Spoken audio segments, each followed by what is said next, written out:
Hello students.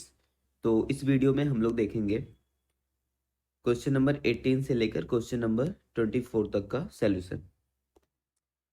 तो इसमें question number 19 है। A child has drawn the electric circuit to study Ohm's law as shown in figure. His teachers told that the circuit diagram needs correction. Study the circuit diagram and redraw it after making all corrections. Means circuit में क्या mistakes हैं और उसको improve करते हुए एक नया circuit diagram बनाना है। तो यहाँ पर किसमें मिस्टेक है, पहले तो अमीटर को ही देख लो। अमीटर किसमें कनेक्ट होना चाहिए? अमीटर कनेक्ट होना चाहिए सीरीज में, बट ये तो पैरेलल में कनेक्टेड है।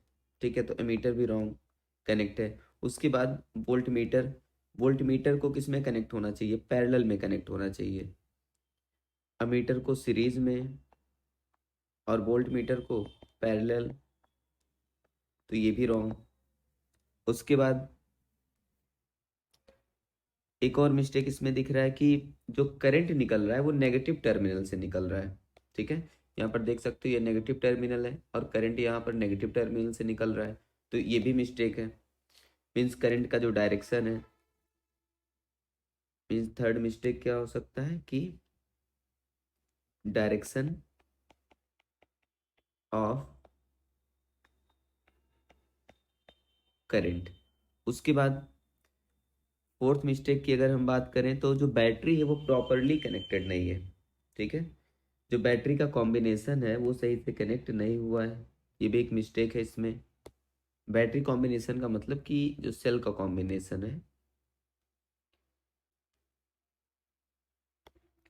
और एक और मिस्टेक यहाँ पर ये देख सकते हो कि वोल्ट मीटर का साइन नहीं मेंशन किया गया, कौन सा इसका पॉजिटिव टर्मिनल होगा, कौन सा इसका नेगेटिव टर्मिनल होगा, तो ये भी एक मिस्टेक है। मीन्स टोटल कितने मिस्टेक्स हो गए? 5 मिस्टेक्स। अब इनको इम्प्रूव करके एक सर्किट डायग्राम बनाते हैं। तो अब हमने करेक्शन करते हुए एक नया सर्किट डायग्राम यहाँ पे बना दिया है। और हमने इसमें क्या किया, हमने एमीटर को सीरीज में रखा है, वोल्ट मीटर को पैरेलल में रखा हमने, और बैटरी का जो सीरीज कनेक्शन वो भी प्रॉपर है। मीन्स जो सेल्स यहाँ पर लगे हुए हैं ये प्रॉपरली कनेक्टेड है, जो कि यहाँ पर प्रॉपरली कनेक्टेड नहीं थे। और करंट का डायरेक्शन, तो डायरेक्शन भी देख सकते हो कि पॉजिटिव टर्मिनल से करंट निकल रहा है और नेगेटिव टर्मिनल पे जा रहा है। और एक मिस्टेक ये था कि यहाँ पर क्वेश्चन में वोल्ट मीटर का साइन नहीं बताया गया था, मीन्स इसका जो टर्मिनल है वो नहीं बताया गया था। तो यहाँ पर हमने ये लगा दिया कि वोल्ट मीटर का ये पॉजिटिव टर्मिनल है, ये नेगेटिव टर्मिनल, और ये अमीटर का पॉजिटिव और ये अमीटर का नेगेटिव। और जो बैटरी के पॉजिटिव टर्मिनल से अमीटर का पॉजिटिव टर्मिनल ही कनेक्ट होना चाहिए, और वोल्ट मीटर के साथ भी ऐसा ही कनेक्शन होता है। तो यहाँ पर ये करेक्शन के बाद एक करेक्ट डायग्राम हमने दिखा दिया है। अब यहाँ पे क्वेश्चन नंबर 20 गिवन है। 3 रजिस्टर्स हैं ए बी एंड सी, और ये तीनों ही कनेक्टेड हैं जिस तरह से यहाँ पर दिखाया गया फिगर में। और गिवन है each of them dissipates energy and can withstand a maximum power of 18 watt without melting। मतलब अगर इससे ज़्यादा पावर हुआ तो ये मेल्ट कर जाएंगे। Find the maximum current that can flow through 3 resistors. ठीक, तो यहाँ पर अगर हम फर्स्ट रजिस्टर की बात करें, रजिस्टर ए, तो इसका रेजिस्टेंस कितना गिवन है? इसका रेजिस्टेंस 2 ओम गिवन है। और ये कितना पावर, कितने पावर के साथ ये रह सकता है? तो मैक्सिमम पावर यहाँ पर दिया हुआ है, पावर 18 वाट। ठीक, और यहाँ पर ये बताना है find the maximum current that can flow through the 3 resistors. ठीक, तो मान लेते हैं कि जो आई मैक्सिमम है वो है आई। ठीक है, तो अब यहाँ से फार्मूला अप्लाई करके इस आई के वैल्यू को तो कैलकुलेट किया जा सकता है, क्योंकि P इक्वल्स टू क्या होता है फार्मूला? P इक्वल्स टू होता है वी आई। और अगर करंट और रेजिस्टेंस के टर्म में हम लोग पावर का फार्मूला देखें तो क्या होता है? P equals to I square R. तो यहाँ पर रेजिस्टेंस गिवन है और करंट और पावर गिवन है, तो इनमें रिलेशन जो आएगा वो हम राइट कर सकते हैं I square is equals to P by R. I is equals to under root P by R. अब यहाँ पर पावर कितना गिवन है? पावर गिवन है 18 और रेजिस्टेंस गिवन है 2 ओम। तो ये कितना आ जाएगा? अंडर रूट 9 मीन्स ये हो जाएगा 3 एम्पियर। तो रजिस्टर ए में जो मैक्सिमम करंट है वो कितना है? 3 एम्पियर है। इसका ये मतलब कि अगर करंट को 3 एम्पियर से ज़्यादा रखोगे तो पावर ज़्यादा हो जाएगा और जो ये रजिस्टर ए है वो मेल्ट कर जाएगा। ठीक है, यहाँ पर रखकर चेक भी कर सकते हो। मान लो अगर हम 3 एम्पियर की जगह पर 4 एम्पियर का करंट लेकर जाएं, ठीक है, इस सर्किट में अगर हम 4 एम्पियर का करंट लेकर जाएं तो पावर कितना आ जाएगा? 4 स्क्वायर इंटू 2, तो ये आ जाएगा, देख सकते हो ये आ रहा है 32 वाट। मतलब ये रजिस्टर ए क्या हो जाएगा? मेल्ट कर जाएगा। ठीक, तो ये था इसका मतलब मैक्सिमम करंट का। बट अगर 3 एम्पियर रखोगे तब 18 वाट ही आएगा। इसका मतलब हमें वो मैक्सिमम करंट पता चल गया जिस पर रजिस्टर ए मेल्ट नहीं होगा। ठीक है, मीन्स अगर 3 एम्पियर तक करंट रखते हैं तो मेल्ट नहीं होगा, अगर 3 एम्पियर से ज़्यादा करंट रखेंगे तो मेल्ट हो जाएगा। ठीक, तो हमें ज़्यादा नहीं रखना है, हमें बस 3 एम्पियर ही रखना है करंट। तो ए में तो पता चल गया कि इसमें 3 एम्पियर का करंट रहने वाला है। ठीक, मीन्स यहाँ से कितने एम्पियर का करंट जा रहा है? 3 एम्पियर का करंट। तो यहाँ पर भी 3 एम्पियर का करंट। बट जब यहाँ पर करंट आएगा तो कुछ करंट इधर और कुछ करंट इधर जाएगा। तो यहाँ पर ये दोनों ही रेजिस्टेंस क्या है? इक्वल है। तो इसका मतलब 1.5 एम्पियर इधर चला जाएगा और 1.5 एम्पियर सी में चला जाएगा। तो ए में कितना मैक्सिमम करंट? 3 एम्पियर। बी में मैक्सिमम करंट 1.5 एम्पियर और सी में मैक्सिमम करंट भी 1.5 एम्पियर। ये हो जाएगा आंसर। मतलब अगर इनमें इससे ज्यादा करंट होगा तो रजिस्टर्स मेल्ट करने लगेंगे। नेक्स्ट क्वेश्चन है, should resistance of an ammeter be low और हाई? एमीटर का रेजिस्टेंस क्या होना चाहिए, लो या हाई? तो अगर हम आइडियल एमीटर की बात करें तो आइडियल एमीटर का जो रेजिस्टेंस होता है आइडियल एमीटर के लिए वो 0 होता है। ठीक है, बट 0 रेजिस्टेंस होना तो पॉसिबल नहीं है, ये तो आइडियल केस के लिए हो गया। तो रेजिस्टेंस अमीटर के लिए बहुत ही कम रहता है। क्यों कम रहता है? क्योंकि अमीटर सर्किट में कनेक्ट होता है सीरीज कॉम्बिनेशन में। ठीक, और अगर अमीटर के पास रेजिस्टेंस होगा तो ये करंट के वैल्यू को अफेक्ट करेगा। इसलिए ऐसा अमीटर हम लोग यूज करते हैं कि जिसका रेजिस्टेंस बहुत ही लो हो। ठीक है, बहुत ही लो हो, या कह सकते हो रेजिस्टेंस टेंड्स टू 0।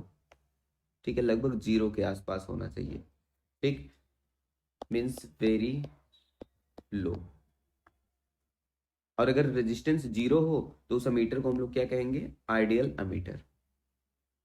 तो यहाँ पर रीजन यही राइट कर सकते हो कि ऐसा हम लोग क्यों कर रहे हैं। This is because an ammeter is connected in series in the circuit for the measurement of electric current, and if the value of resistance is high then it will affect the value of current।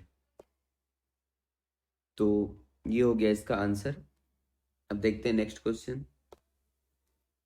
Next question है, एक circuit diagram draw करना है, उसमें क्या क्या लगा होना चाहिए। तो यहाँ पर दिया हुआ एक सेल होना चाहिए, एक की, an ammeter, resistor of 2 ohm in series with a combination of 2 resistors 4 ohm each, और 4 ओम के 2 रजिस्टर्स हों और किस कॉम्बिनेशन में? पैरेलल कॉम्बिनेशन में।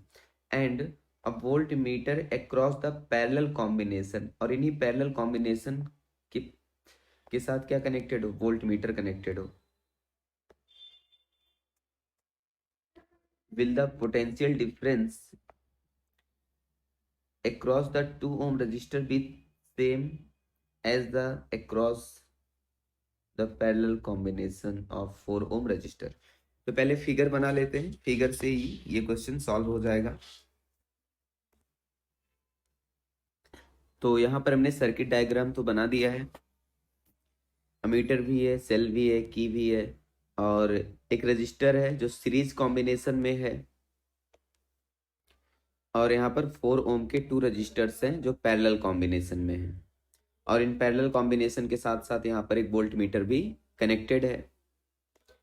अब यहाँ पे हमें आंसर देना है इस क्वेश्चन का, will the potential difference across the 2 ohm resistor be the same as that across the parallel combination. तो यहाँ पर अगर हम पैरेलल के across net resistance find out करें तो क्या होगा, 1/4 प्लस 1/4, और ये आ जाएगा 1/2, मीन्स पैरेलल कॉम्बिनेशन के अक्रॉस जो नेट रेजिस्टेंस आएगा वो भी कितना आएगा, 2 ओम आएगा। और यहाँ पर सीरीज में भी ये 2 ओम लगा हुआ है, इसी के साथ पूछा जा रहा है। तो यहाँ पर अगर रेजिस्टेंस सेम है तो पोटेंशियल डिफरेंस भी क्या होगा, सेम होगा। ठीक, अगर ये रेजिस्टेंस सेम नहीं होता तो पोटेंशियल डिफरेंस सेम नहीं होता। ठीक है, इसको ऐसे भी समझ सकते हो। मान लो यहाँ पर अगर एक हम छोटा सा सर्किट बना दें और यहाँ पर हमने एक रेजिस्टेंस ये लगा दिया 2 ओम, और यहाँ पर हमने लगा दिया ये आरपी जिसका वैल्यू भी कितना है, 2 ओम है, और यहाँ पर हमने बैटरी कनेक्ट कर दिया। मान लो यहाँ पे हमने 10 वोल्ट की बैटरी लगा दी, 10 वोल्ट का सेल लगा दिया, तो इसका भी रेजिस्टेंस कितना है, 2 ओम है, इसका भी रेजिस्टेंस कितना है, 2 ओम है। तो ये जो 10 वोल्ट की बैटरी है, तो इस बैटरी का ये पोटेंशियल है, तो ये दोनों में क्या होगा, इक्वली डिस्ट्रीब्यूट हो जाएगा। ठीक है, मतलब 5 वोल्ट इसको मिल जाएगा और 5 वोल्ट इसको मिल जाएगा। इसलिए हम कह रहे हैं कि अगर रेजिस्टेंस सेम होगा तो पोटेंशियल डिफरेंस भी क्या होगा, सेम होगा। अगर रेजिस्टेंस सेम नहीं होता तो पोटेंशियल डिफरेंस सेम नहीं होता। तो यहाँ पर आंसर हो जाएगा yes, potential difference will be the same. अब next question, question number 23, how does use of a fuse wire protect electrical appliances. तो यहाँ पर हमें ये बताना है कि फ्यूज वायर जो है वो वर्क कैसे करता है। तो जो फ्यूज वायर होता है ये वर्क करता है, it works on the principle of heating effect of electric current, principle of the. तो ये बात तो समझ में आ गई होगी कि जो फ्यूज होता है वो principal of heating effect of current पर वर्क करता है। कैसे वर्क करता है, तो इसके लिए हमें ये भी समझना है कि ये डिवाइस के साथ, मान लो ये डिवाइस है, कोई भी इलेक्ट्रिकल डिवाइस है, तो इस डिवाइस के साथ ये जो फ्यूज होता है ये सीरीज में कनेक्टेड होता है। ठीक, और फ्यूज वायर का जो रेजिस्टेंस होता है बहुत ज़्यादा हाई रहता है, मीन्स ये जो फ्यूज वायर होता है इसका resistance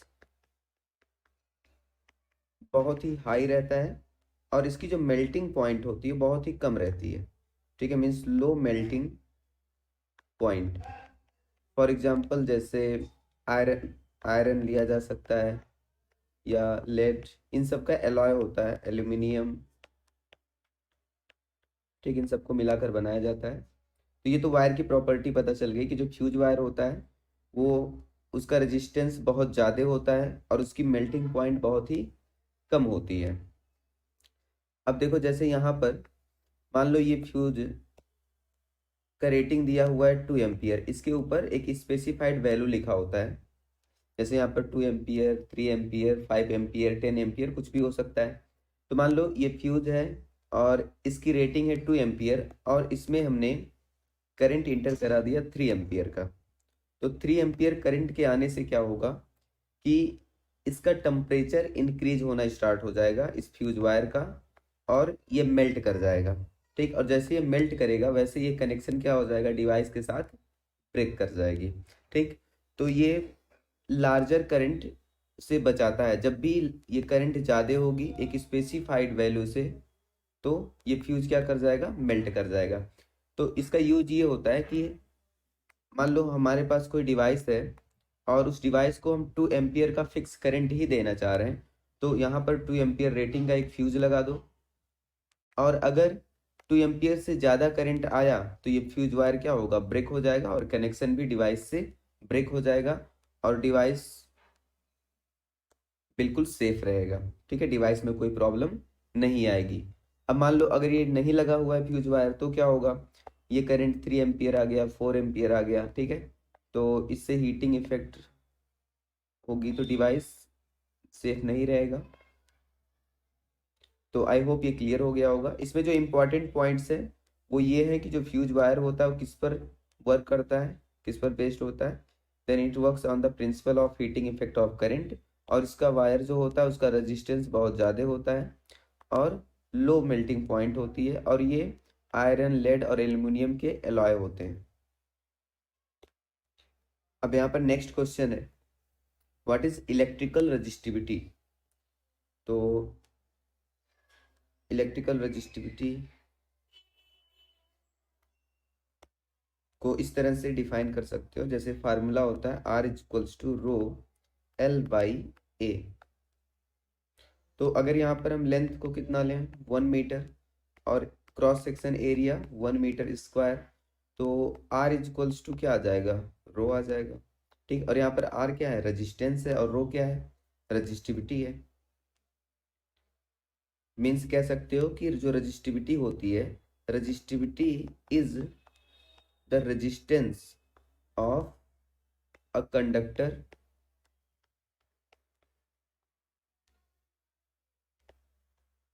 of unit length and unit cross section area।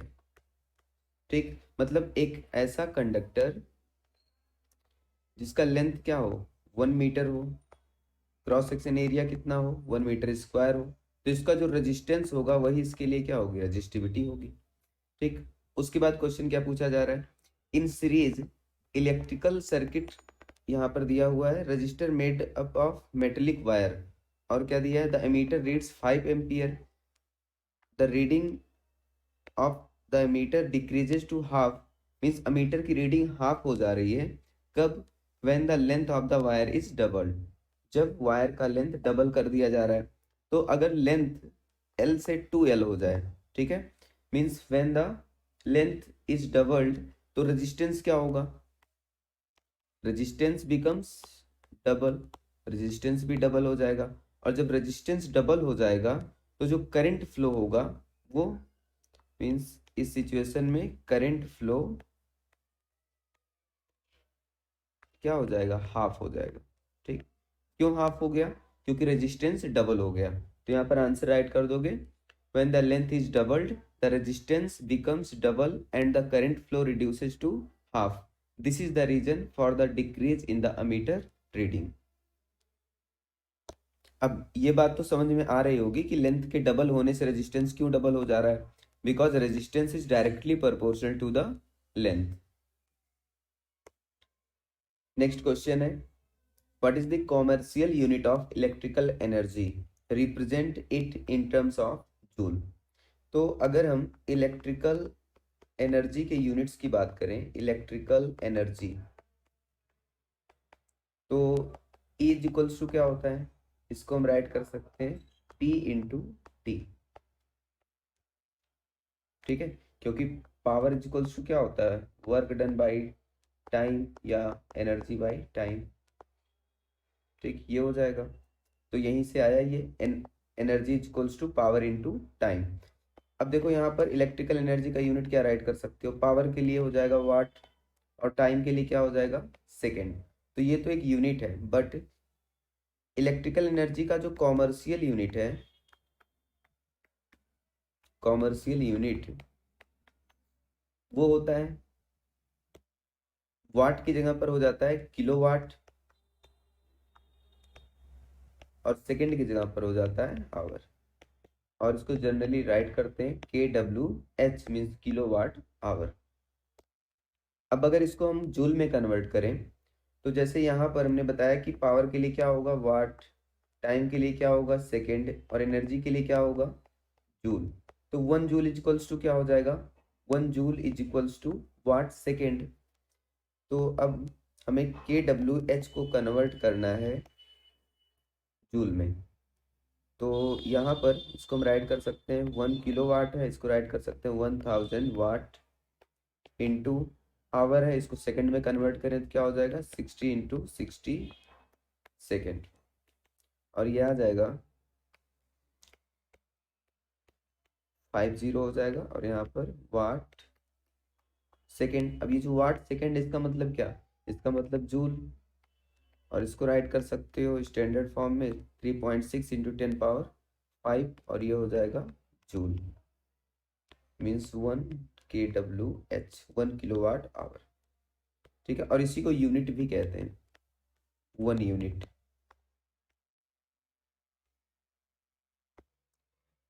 अब देखते हैं क्वेश्चन नंबर 26।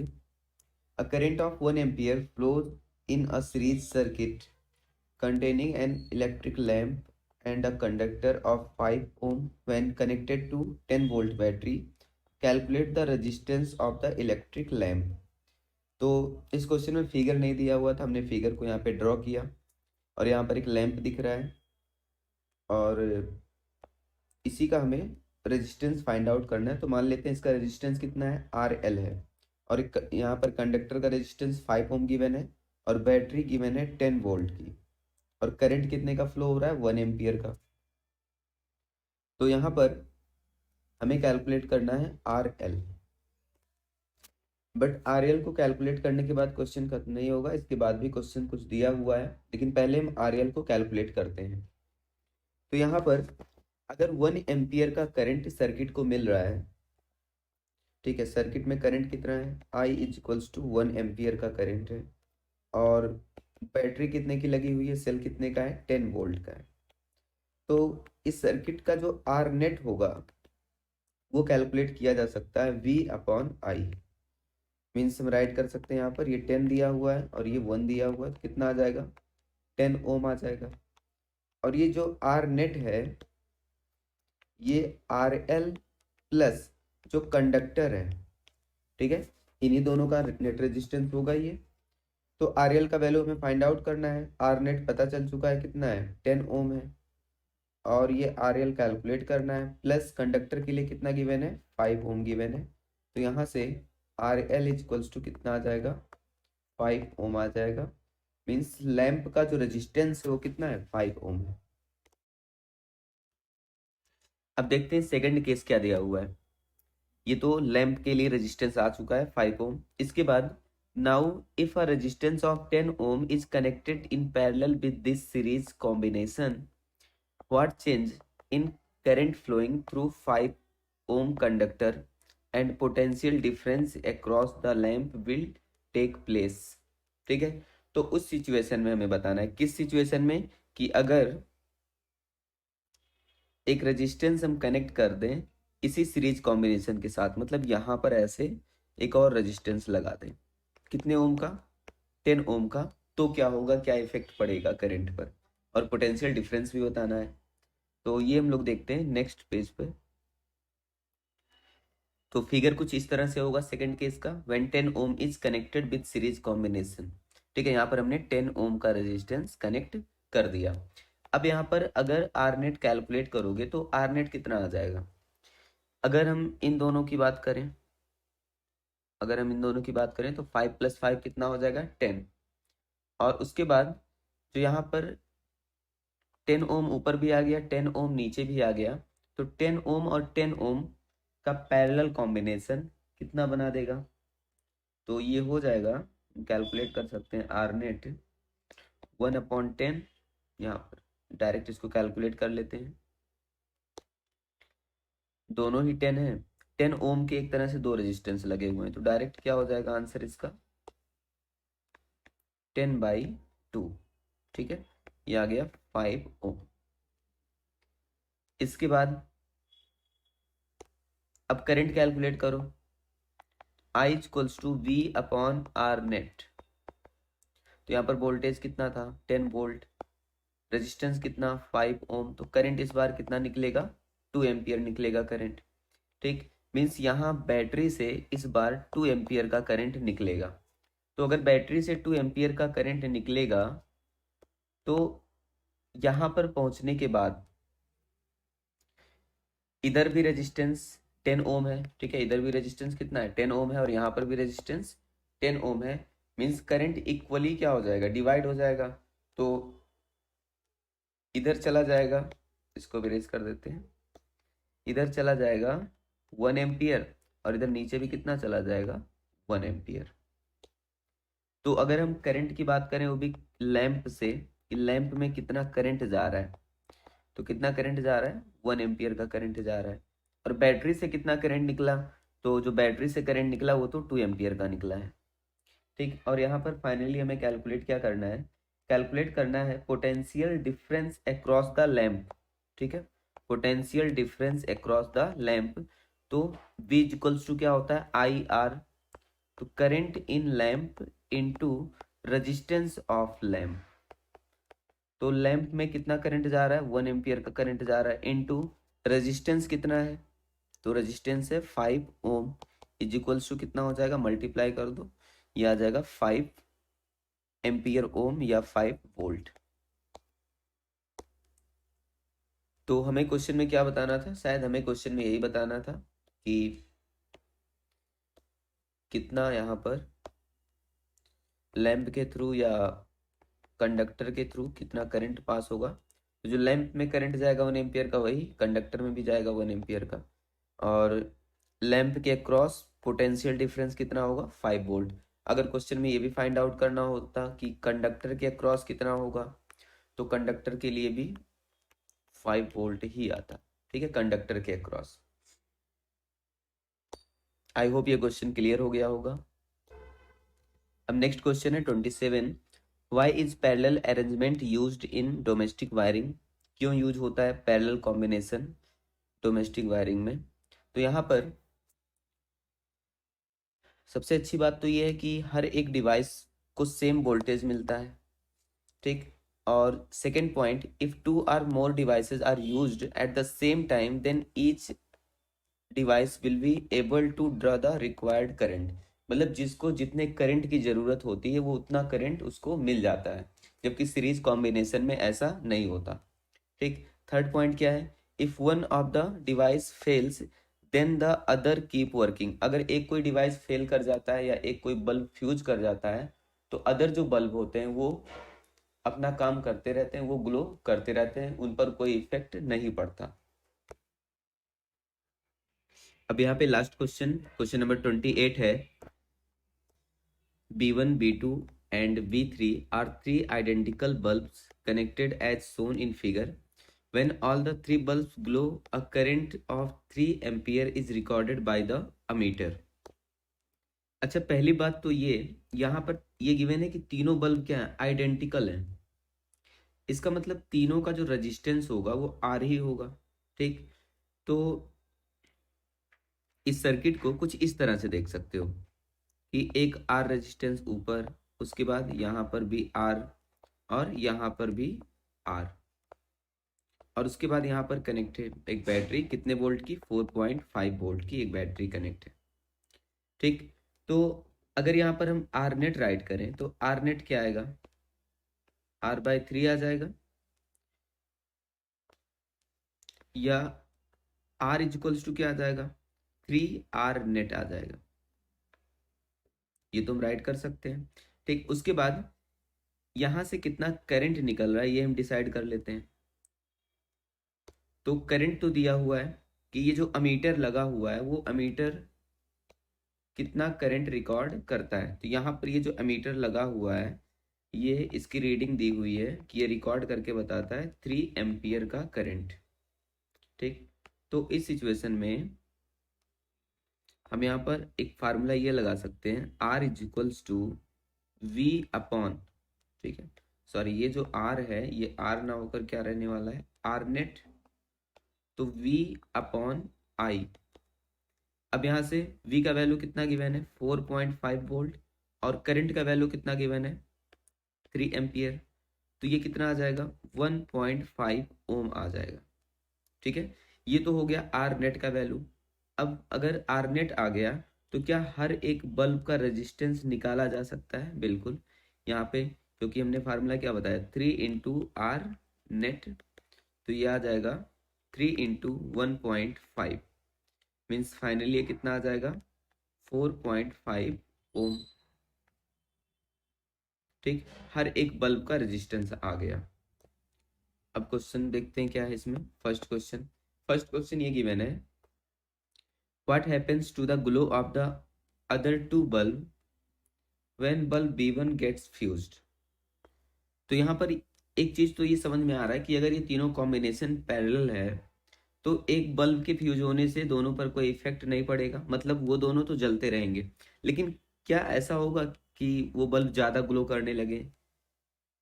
ठीक, अगर B1 यहाँ पर ये फ्यूज हो जाता है तो ऐसा भी तो हो सकता है कि B2 ज्यादा ग्लो करने लगे। क्या ऐसी भी पॉसिबिलिटी है? तो ऐसी भी पॉसिबिलिटी नहीं है, मतलब बिल्कुल भी चेंज नहीं आएगा। ठीक है, B1 के फ्यूज होने से यहाँ पर B2 और B3 पर कोई इफेक्ट नहीं आएगा, जो जैसे ग्लो कर रहा था बिल्कुल वैसे ही ग्लो करेगा। तो यहाँ पर इसका आंसर क्या राइट कर सकते हो कि other two bulb keep glowing, तो दोनों बल्ब वर्क करते रहेंगे, उन पर कोई इफेक्ट नहीं पड़ेगा। और सेकंड क्वेश्चन क्या है, what happens to the reading of A1 A2 A3 and A when the bulb B2 gets fused. अगर B2 फ्यूज हो जाता है तो यहाँ पर जितने भी अमीटर लगे हुए हैं, अमीटर यहाँ पर ये मेन अमीटर A1 A2 और A3, इनकी रीडिंग क्या होगी? अब सेकंड क्वेश्चन में B2 हो गया है फ्यूज। ठीक है, B2 हो गया फ्यूज, तो इसके साथ जो अमीटर लगा हुआ है A2, वो उसको करंट की जरूरत नहीं पड़ेगी, मीन्स उसमें करंट हम लोग राइट कर सकते हैं 0 एम्पियर। ठीक, ये तो हो गया A2 का वैल्यू।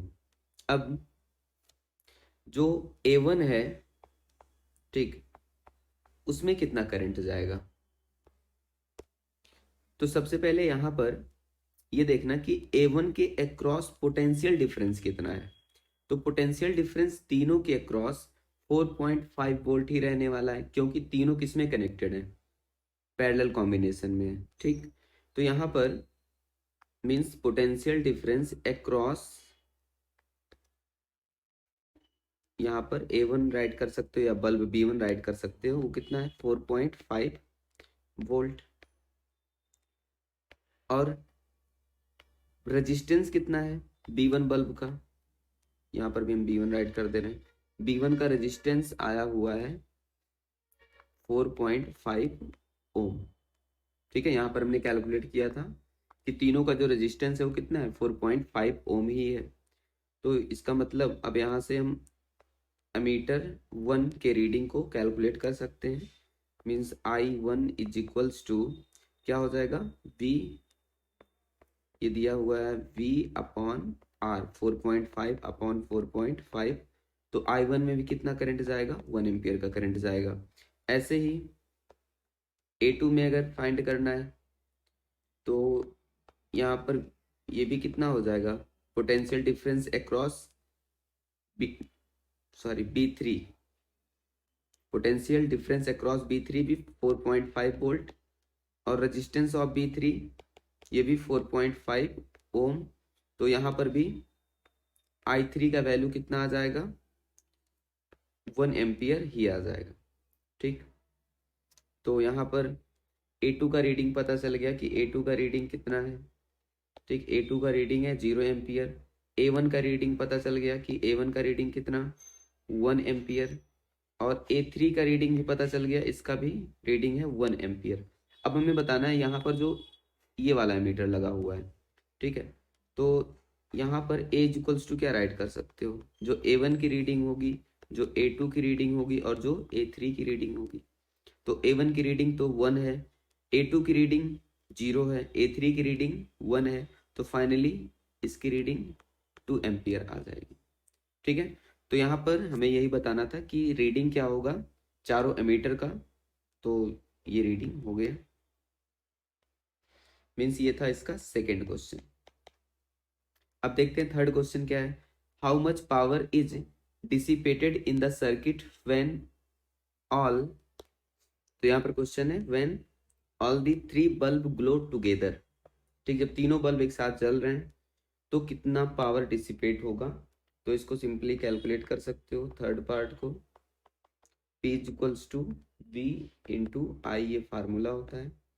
यहाँ पर V कितना दिया हुआ है 4.5 वोल्ट इंटू करंट कितना था 3 एम्पियर, तो ये कितना आ जाएगा 13.5 वाट, इतना पावर डिसिपेट होगा। सेकेंड मेथड इसको ऐसे भी कैलकुलेट कर सकते हो, P is equals to V square upon R net, ठीक। तो यहाँ से क्या हो जाएगा, V कितना 4.5 स्क्वायर अपॉन आर नेट कितना आया था, आर नेट आया था 1.5, यहाँ से भी यही आंसर आने वाला है 13.5 वाट, ठीक। तो इस तरह से ये क्वेश्चन सॉल्व हो जाएगा। अब इस वीडियो को यहीं पर ओवर करते हैं।